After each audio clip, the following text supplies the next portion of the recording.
Meus amigos, saíram agora documentos estranhos falando sobre a conexão de Imaturo com o serviço de inteligência, tá? Essa conexão do serviço de inteligência está vindo exatamente nos documentos do Jefinho Frankenstein. Você sabia que nos documentos de Jefinho Frankenstein há citações ao Nicolás Imaturo, insinuando que ele é do time dos caras? Meus amigos, esses documentos novos que saíram aí sugerem que ele é um agente lá da CIA, o Imaturo, tá? Então, se ele for realmente, um agente, a captura dele pelos Estados Unidos, na verdade, seria uma operação para resgatar um funcionário, um ativo, resgatar isso em segurança, já que ele estava ali perdendo o controle do poder na Venezuela. Então, poxa, o nosso representante na Venezuela está perdendo o poder, vamos lá resgatar o cara, né? E assim, muitos passam a entender que ele vai se defender dessas acusações lá nos Estados Unidos e, enquanto isso, permanecer em segurança nos Estados Unidos ou em outro local de proteção a testemunhas, ok? E aí, o que a gente encontra nesses documentos do Jefinho Frankenstein? A gente vê trechos ali do Jefinho questionando os seus contatos sobre a situação da Venezuela em 2013, tá certo? Quando o anterior, o Huguinho Chávez, foi diagnosticado com uma enfermidade muito misteriosa. Vocês lembram disso? Né, que foi uma época em que vários líderes latino-americanos tiveram esse problema. A gente tinha tido um problema desse com o Enéas Carneiro, que faleceu precocemente. Depois nós tivemos um problema como esse lá com o Huguinho Chaves.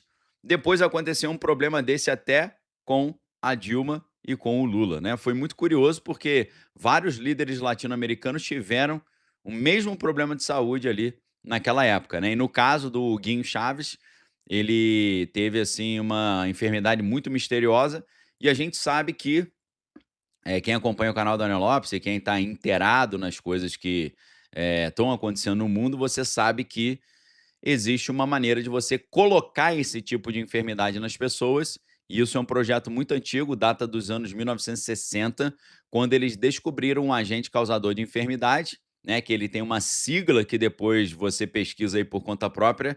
A sigla dele é a letra S, é a letra V, depois o número 40, tá? Esse agente causador de código letra S, depois letra V, depois o número 40, ele é capaz de provocar essa enfermidade rapidamente, aceleradamente, num ser humano, né. Eles fizeram testes com animais, depois fizeram testes com seres humanos e o negócio ficou feio, tá. Inclusive aconteceu uma situação muito lamentável em que descobriram esse agente causador dentro de um produto que eles vendiam para criancinhas nos Estados Unidos, e as criancinhas foram, infelizmente, né, muito prejudicados, perderam suas vidas por causa disso. Então, meus amigos, nesses documentos, voltando aqui, o Jefinho Frankenstein, a gente vê ele falando sobre os seus contatos sobre a situação da Venezuela em 2013, quando o presidente Huguinho Chávez foi diagnosticado com essa enfermidade misteriosa. E aí, o que responderam para o Jefinho Frankenstein foi que o seu associado, os caras usam esse termo, o seu associado imaturo, provavelmente terá sucesso. Então, parece, se a gente entra aqui numa especulação, vamos imaginar que isso é um filme, que a gente está tentando imaginar o que aconteceu. Os caras teriam eliminado, o pessoal do serviço de inteligência teria eliminado o Huguinho Chaves, colocando esse agente causador na vida dele, gerando essa enfermidade nele, fazendo bater as botas antes da hora, e já estavam prontos para substituí-lo com alguém que parecia ser muito aliado do Huguinho Chaves, mas que na verdade era alguém que foi colocado ali a dedo pelo serviço de inteligência norte-americano, tá? Então, nessa conversa do Jefinho Frankenstein, eles dizem que estão muito otimistas com a saída por causa de enfermidade do eventual óbito do Huguinho Chaves e estão muito otimistas com a entrada do Nicolau Imaturo, que seria do time deles, um dos nossos, tá certo? Eu vou colocar aqui para vocês um link de um documento lá do governo americano, onde você pode olhar essa parte desses documentos aí do Jefinho Frankenstein e você vai ver que, eh, o que eu tô falando aqui foi com base nesse conteúdo que eu coloquei para vocês aí, o link de um PDF, tá, de uma importante agência norte-americana, mostrando para vocês aí que os caras estavam dizendo que a troca do Huguinho pelo Imaturo era muito boa, porque o Imaturo era dos nossos, tá, o pessoal do alto escalão do poder falando isso. E depois a gente tem mensagens também do Jeffrey Frankenstein falando ali do meu garoto imaturo, né, o nosso garoto, né, my boy, né, my man. Isso já em 2019, ok? E nessa mensagem, nesse segundo documento que eu vou colocar do Departamento de Justiça dos Estados Unidos, um PDF, você vai ver que eles falam do Nicolau Imaturo, mas falam de outro cara também, que é a figura misteriosa aí que eu coloquei na capa do vídeo de hoje, com ponto de interrogação e com o rosto borrado, porque esse eu vou comentar mais para o final, tá? E aí também, tem um terceiro trecho dos documentos do Jefinho Frankenstein, uma conversa dele com aquele Estevão Banão, né, onde ele diz também que o exemplo do imaturo na Venezuela era um exemplo ali do que eles estavam, gostando de ver acontecendo, tá. Então estou colocando aqui mais um link para vocês do Departamento de Justiça americano, um PDF, né, não pode esquecer que muitas linhas estão com tarjas, né, aquilo que os americanos chamam de redacted, né, estão escondidas ali, estão escurecidas, mas uma boa parte do conteúdo a gente consegue perceber, tá? Então, a coisa vai ficando mais interessante quando, nesses estudos aí, um dos caras disse o seguinte: no caso de Nicolau Imaturo, esse negócio de retirá-lo da Venezuela e levá-lo para os Estados Unidos foi uma verdadeira operação psicológica, segundo, segundo essas opiniões, esses analistas, já que Nicolás Imaturo teria cedido os campos de petróleo para o pessoal da família do Escudo Vermelho. Tá? Você sabe quem é a família do Escudo Vermelho? Então, se você une ROT, que é vermelho, com Shield, que é escudo, você entende sobre quem nós estamos falando. Aí eu pensei, meus amigos, não é possível que o Nicolau Imaturo já tinha cedido para o pessoal do Escudo Vermelho o controle do petróleo venezuelano. E aí eu fui pesquisar. Eu pensei, caramba, será que a gente acha algum documento, alguma evidência de que Imaturo passou para o pessoal do Escudo Vermelho o petróleo venezuelano? Aí eu achei, não exatamente isso, mas algumas conexões estranhas entre o Imaturo e esse pessoal do Escudo Vermelho. Traz de conexão entre o Nicolau Imaturo e a família do Escudo Vermelho. Antes de eu falar sobre isso, deixa eu te dar uma dica. Meus amigos, tudo isso que eu estou falando do Nicolau Imaturo, você compara e imagina como é no caso do Brasil. A gente aqui está analisando uma tese, né, uma hipótese com base nos documentos do Jefinho Frankenstein, que o Nicolau Imaturo trabalhava para a CIA, direto ou indiretamente. Sempre que a gente estiver analisando isso em outro país, por exemplo, a gente está analisando a relação entre a Venezuela e os Estados Unidos, vá na sua mente comparando isso hipoteticamente com a relação entre o Brasil e os Estados Unidos, tá? Então, aí você vai exercitar a sua criatividade. Tudo que eu falar de Venezuela e Estados Unidos, pense Brasil e Estados Unidos também, como é que isso poderia acontecer. Então vamos lá. Existem evidências de algum tipo de conexão entre o Nicolau Imaturo e a família do Escudo Vermelho, a família Roth, depois a palavra Shield? Vamos analisar isso, né? E tem uma evidência de uma relação recente entre eles. A gente tem uma reportagem da Bloomberg do dia 23 de abril de 2024, né? E o artigo Venezuela hires Rothschild as advisor on defaulted debt pile, né? Deixa eu abrir essa matéria aqui para vocês para colocar o link, tá? Então, essa parte aqui é assim, senso comum, conhecimento comum, saiu nos grandes jornais, né? Saiu na Bloomberg e não é invencionice de canais pequenos, não, tá? Então tá aí o link para você da Bloomberg, né? E o que a gente vê nessa matéria? Nós vemos exatamente essa proximidade, né? Se a gente pega e traduz o título dessa matéria, e título: Venezuela contrata Rothschild como consultor para lidar com dívida inadimplente. Caracas contratou um consultor para fornecer uma visão geral das obrigações. A Venezuela deve cerca de 154 bilhões de dólares a credores globais. Estamos falando de uma matéria de 2024. Ou seja, em 2024, o Nicolau Imaturo contratou o pessoal do Escudo Vermelho para fazer uma análise da dívida deles, tá? Esse contrato ele não foi divulgado oficialmente pelo governo, ele acabou sendo revelado por fontes anônimas familiarizadas com esse acordo. E qual foi o papel da família do Escudo Vermelho nesse acordo, né? Eles atuaram como assessores financeiros, aquilo que os americanos chamam de financial advisor, para mapear e organizar as obrigações de dívida externa que estavam em atraso, né? E isso incluía uma visão geral clara, né? Tipo assim, uma análise de que o que o país deve, a quem ele deve, né, a quem são os credores, né, a Rússia, a China, e quanto eles estavam devendo. Naquela época, a estimativa de dívida total girava em torno de 152, 154 bilhões de dólares, incluindo bondes soberanos, né, dívidas da PDVSA, que era a empresa de petróleo, e outros passivos, com dívidas ali consideradas bem salgadas, né?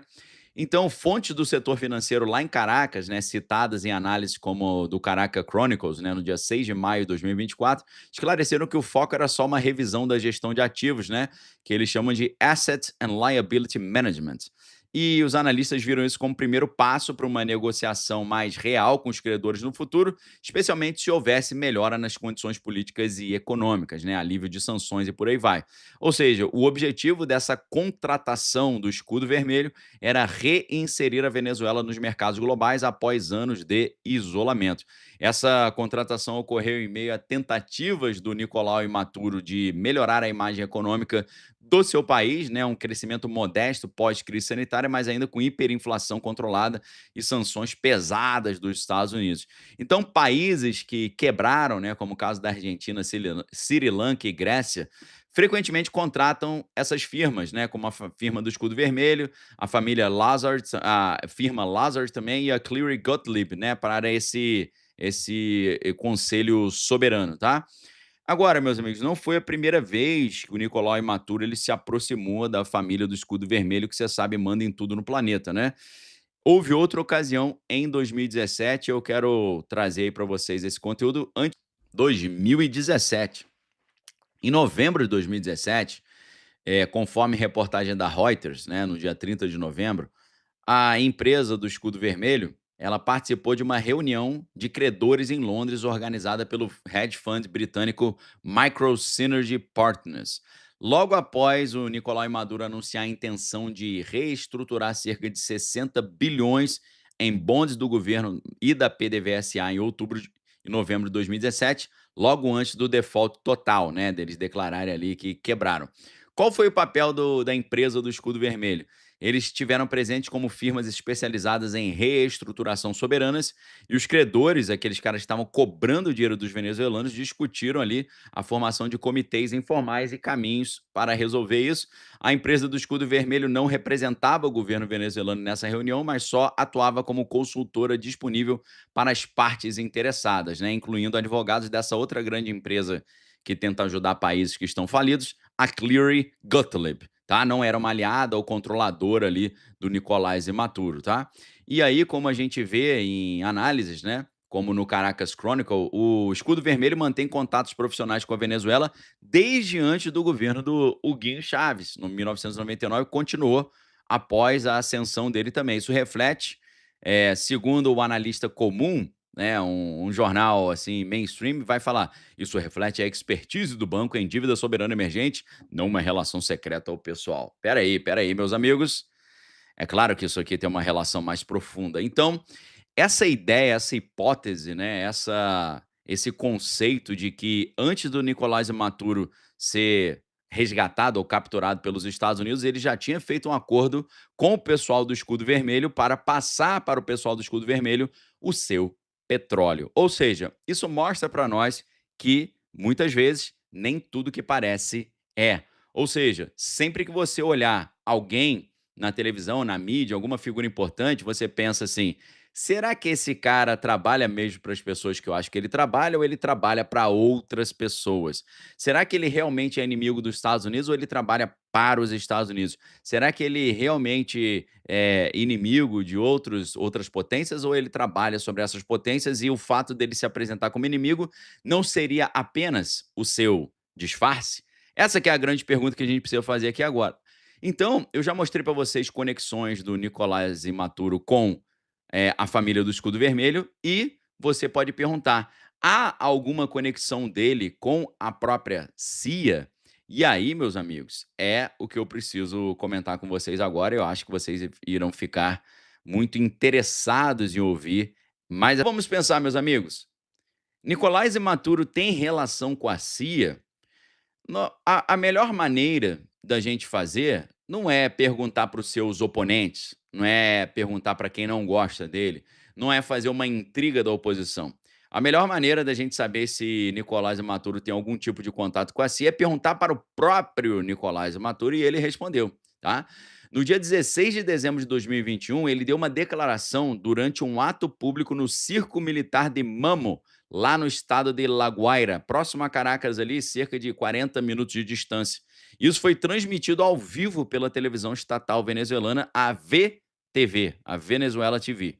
O evento fazia parte de uma agenda que incluía inaugurações de obras públicas ali, reuniões governamentais e uma visita até a Feira Internacional, entre outras atividades, mas o foco principal desse discurso de Nicolás Imaturo no dia 16 de dezembro de 2021 foi uma mistura de anúncios internos e provocações internacionais, tá? A gente tem aqui a citação exata do que ele falou, né, incluindo vários jornais importantes que compartilharam essa informação. O DW, que é Deutsche Welle, né, que é o canal alemão, o Diário Las Américas, La Jornada, El Mostrador e o Diário VEG, entre outros jornais, trouxeram em espanhol essa declaração do Nicolás Maduro, mais uma vez, no dia 16 de dezembro de 2021, e ele disse o seguinte, abre aspas, deixa eu falar para vocês o que ele falou. Olha o que ele disse: todos os dias, Nicolás Imaturo falando. Todos os dias me reúno com 2 ou 3 delegações do mundo todo, até mesmo pessoas da CIA vêm me ver. Alguém da CIA veio me ver outro dia. Você sabia disso, não é? Você ficou sabendo disso. Não vou dizer o que conversei com eles, foram eles que divulgaram a história. Então isso aqui, meus amigos, é algo muito interessante, sabe por quê? A CIA propôs ao Nicolás Maduro uma reunião secreta. Eles fizeram a reunião secreta com o Nicolás Maduro e depois de terem pedido para o Nicolás Maduro não falar com ninguém sobre essa reunião, eles mesmos vazaram essa informação. Então Nicolás Maduro ficou chateado, né? E teve que comentar isso. Por quê?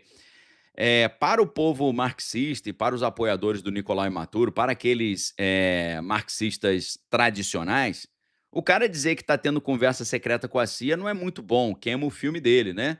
Então, vamos supor, um país comunista tendo conversas secretas com os Estados Unidos, queima o filme, vai dizer, ô irmão, tu se vendeu ao Império Norte-Americano? Então, foi uma reunião proposta pela CIA, secreta, pediram um sigilo total, mas eles mesmos divulgaram, tá? Parecido com o que aconteceu com Glauber, né? Então presta atenção, vou repetir essa primeira parte da declaração do Nicolás Maduro. Ele diz: todos os dias me reúno com 2 ou 3 delegações do mundo todo, até mesmo pessoas da CIA vêm me ver. Alguém da CIA veio me ver outro dia. Você sabia disso, né? Não vou dizer o que eu conversei com eles. Foram eles que divulgaram a história. Foi uma reunião secreta, mas eles mencionaram isso e depois divulgaram a história. Em seguida, fizeram uma declaração. Ou seja, eles são pessoas que não cumprem sua palavra. Eles dizem, vamos ter uma reunião secreta, a reunião secreta acontece e depois eles vazam e publicam a informação, tá? Então ele falou ali num tom meio crítico, né? Eh, Como se estivesse ali compartilhando um segredo para impressionar ou desmascarar essa hipocrisia norte-americana. Ele criticou esse vazamento, alegou que eles pediram o segredo, mas não mantiveram o segredo. E aí, quem que teria feito esse vazamento do encontro secreto? Teria sido um cara chamado James Story, também com esse nome, né? Conta muita historinha, né? James Story. Maduro atribuiu o vazamento ao embaixador americano para a Venezuela, o James Story, que na verdade ficava em Bogotá, Colômbia, já que os Estados Unidos não mantinham embaixada plena em Caracas desde 2019. E esse James Story, conhecido por sua postura dura contra o regime chavista, né, frequentemente denunciava as violações ali dos direitos da humanidade e tal, e as maracutais, ele teria revelado publicamente detalhes de uma visita ou de contato com um funcionário da SIM em Caracas dias antes desse discurso. E, ou seja, isso se encaixa num contexto de 2021, quando o governo Biden buscava canais discretos para negociações sobre petróleo, sobre prisioneiros americanos e alívio parcial das sanções. Houve até contatos indiretos via intermediários, como na Noruega ou no México, mas nada oficial que a CIA publicou, né? Houve uma divulgação detalhada sobre isso, né? O próprio Deutsche Welle, né, o canal alemão, publicou uma matéria em espanhol sobre isso. Deixa eu puxar o link aqui para você. Diário de las Américas também divulgou, La Jornada, El Mostrador, Diário Vea também mostrou isso, né, e confirmou isso tudo, e Yahoo News, Bloomberg, né, vários outros publicaram também, tá. Então, meus queridos, você já está vendo que existe uma conexão do Nicolás Maduro com a CIA e com os recursos de inteligência. Na verdade, existe também um interesse gigantesco do pessoal lá de Tel Aviv no destino da Venezuela. Aí você pergunta assim: "Daniel, o que que o pessoal da Terra Prometida tem de interesse com o que está acontecendo lá do outro lado do mundo na Venezuela, né?" Porque para você sair de Tel Aviv e chegar até Venezuela, meu amigo, vamos supor de barco, você tem que passar por todo o mar Mediterrâneo, depois você tem que passar por todo o Oceano Atlântico para chegar na Venezuela. Venezuela é longe pra caramba do pessoal lá de Tel Aviv, mas eles têm um enorme interesse em organizar melhor o que estava acontecendo na Venezuela. Por quê? E aí a gente sai da agência de inteligência CIA e a gente vai para a agência de inteligência de Tel Aviv, que a gente chama aqui de amassado, né? O amassado. A relação do regime do Nicolás Maduro com o Oriente Médio é aquilo que preocupava muito o pessoal de Tel Aviv. Nicolás Maduro sempre teve uma relação ali próxima com os iranianos e até aquele grupo libanês, né, financiado e controlado pelos iranianos, o Raiz Bolado, tá? Então, meus amigos, existe um interesse muito grande nisso. Por quê? Essa aliança da Venezuela com o Raiz Bolado e com os iranianos começou ainda no governo do Huguinho Chávez, né, que durou de 1999 até 2013, com laços pessoais fortes entre o Huguinho Chávez e os líderes iranianos naquela época o Mahmoud Ahmadinejad, não sei se você lembra dele, né. E por que isso? Porque o Huguinho Chávez via os iranianos como aliados contra os Estados Unidos, né. E o Nicolás Maduro, ele herdou essa relação. Em junho de 2022, ele assinou um acordo de cooperação de 20 anos com os iranianos, focado em energia, em defesa e em contorno das sanções americanas. Ambos os países, que são grandes produtores de petróleo ali, estavam debaixo de sanções pesadas dos Estados Unidos, eles acabavam se ajudando mutuamente, né? Aí você fala, poxa, mas para que os iranianos querem petróleo venezuelano se eles já têm petróleo para caramba? Vamos entender essa relação, né? Enquanto os iranianos enviavam gasolina e derivados da gasolina para suprir a escassez na Venezuela, os venezuelanos forneciam o seu petróleo bruto e também ouro para os iranianos, tá? Através de trocas ali meio secretas. Ideologicamente, isso faz parte do chamado ali eixo da resistência, que eles chamam ali de, né, esse grupo aí daqui, grupos anti-americanos e pró-multipolaridade, mundo multipolar, que envolve a Síria, o Raiz Bolado, entre outras coisas, tá? Além disso, a situação ali no território venezuelano estava muito complicada para Tel Aviv, muito preocupante para Tel Aviv, porque o Raiz Bolado estava usando o território venezuelano como um hub estratégico no hemisfério ocidental desde o ano 2000, aproveitando a grande presença de libaneses em território venezuelano. A gente tem relatórios de think tanks como o Atlantic Council, Rand Corporation, Center for Secure Free Society, Departamento de Estado americano e o Tesouro americano apontando que o regime do Nicolás Maduro facilitou comércio de substâncias ilícitas e pegar dinheiro que estava sujo e tirar a sujeira do dinheiro. Os Raiz Bolado, né, eles descobriram integra redes, né, como o cartel lá dos sóis, e outros grupos também, as forças revolucionárias lá dali do país do lado da Colômbia e dissidentes, né, também de cartéis mexicanos, e aí os lucros financiam o grupo e ajudam o regime a sobreviver. Ou seja, não era só Cuba que vivia do dinheiro que vinha da Venezuela, mas também os iranianos e o raiz bolado, ou seja, Cuba virou uma galinha dos ovos de ouro para um monte de gente ali que faz um monte de maluquice mundo afora, tá certo?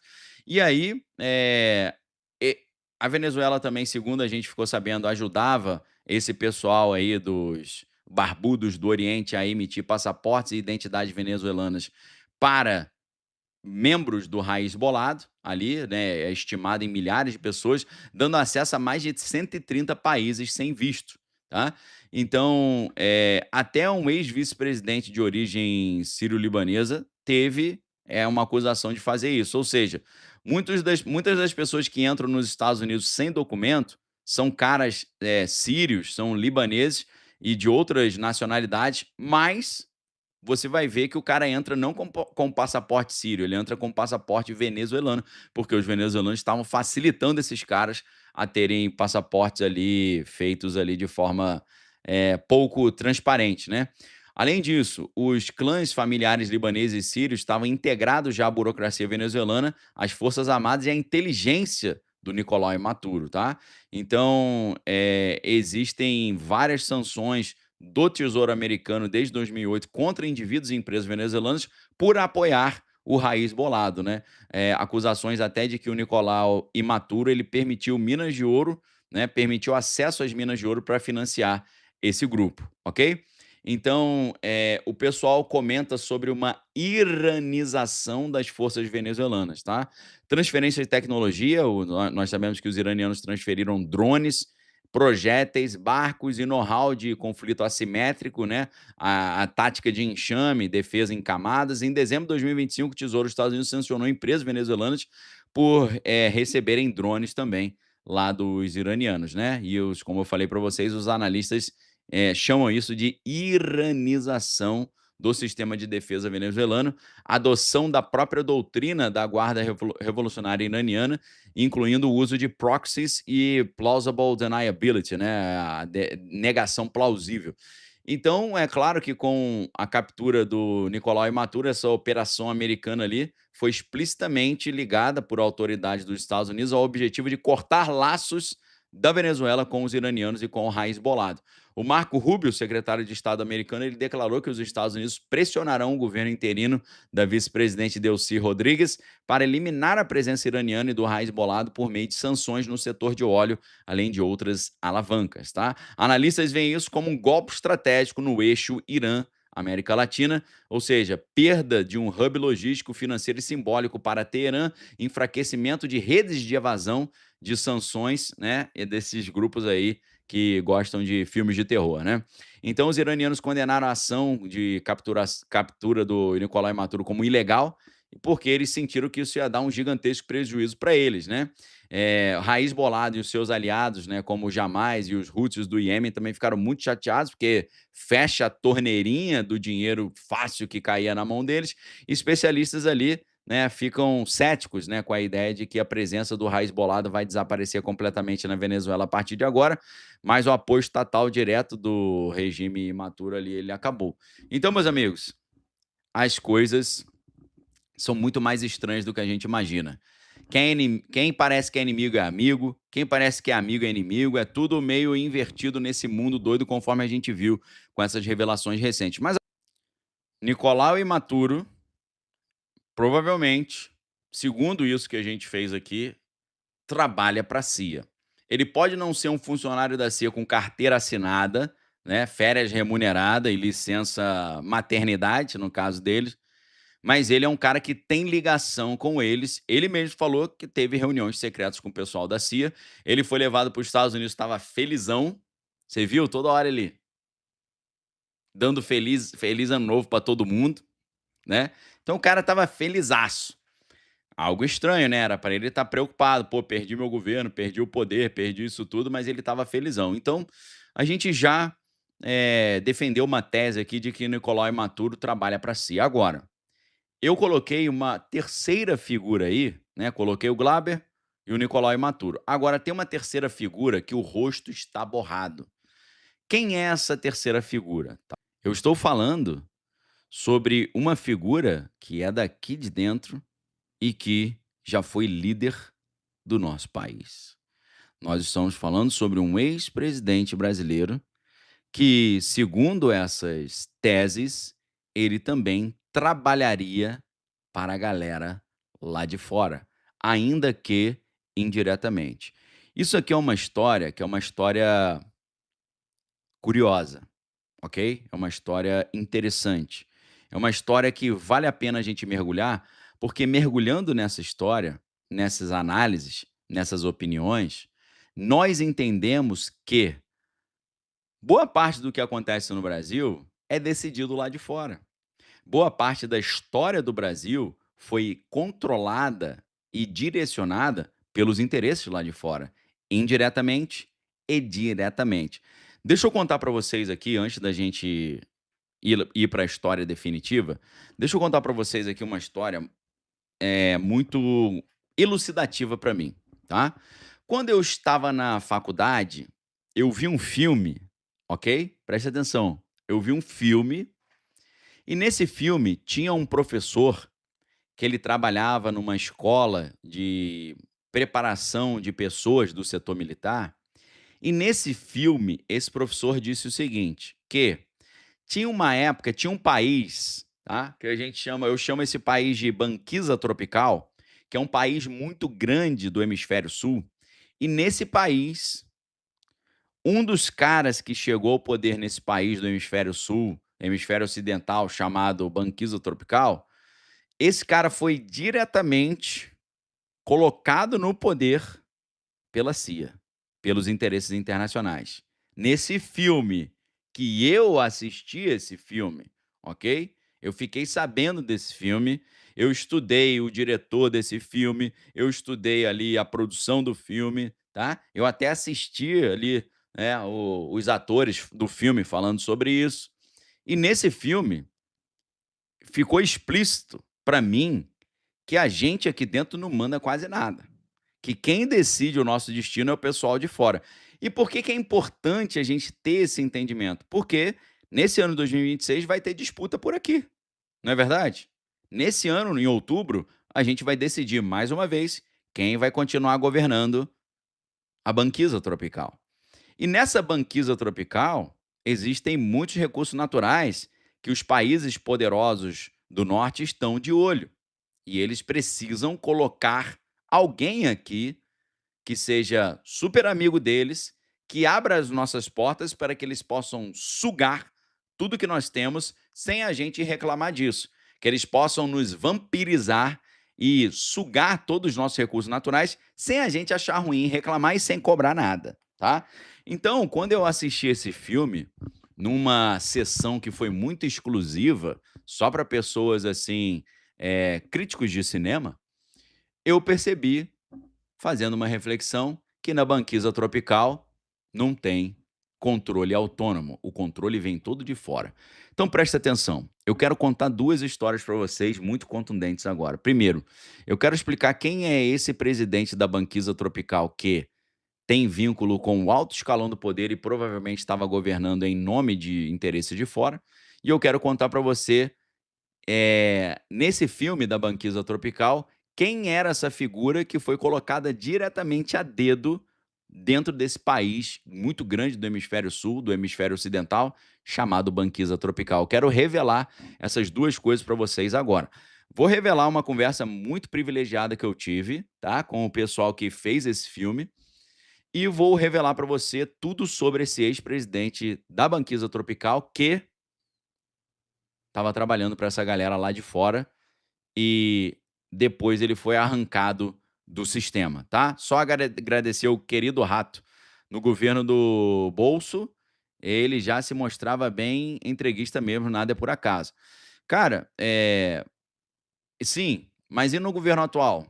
No governo atual que o presidente tá amigaço do presidente Donald, eles só estão amigo porque o presidente Donald já apresentou uma lista de coisas que o Brasil tinha que entregar e ele deve ter aceitado, né. Então, sempre teve entreguismo no Brasil, mas eu nunca vi entreguismo como a gente está vendo agora. Agora foi o recorde do entreguismo.